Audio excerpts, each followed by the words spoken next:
Very good. What was that? Somebody laughed here in this office. Yes, Kelvin.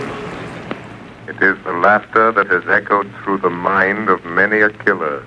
With his fame on the rise in New York theater, Wells was also in demand on radio. The shadow is here. He wasn't just the voice of the shadow, but 100 other characters. Radio money poured in, but Wells didn't care about keeping money. He poured it back into his stage plays. We had 3 or 4 plays going on all at one time, but we needed money. So he kept doing his radio, and so he had to be able to get to the theater, to the studio, and back.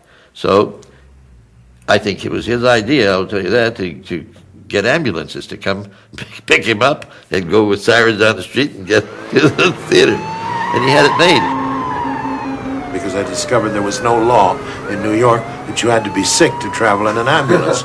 So I hired the ambulance, and I would go from CBS to NBC. They'd hold an elevator for me. I'd go up to the 5th floor, go into the studio, whichever I was booked for. I'd say, what's the character?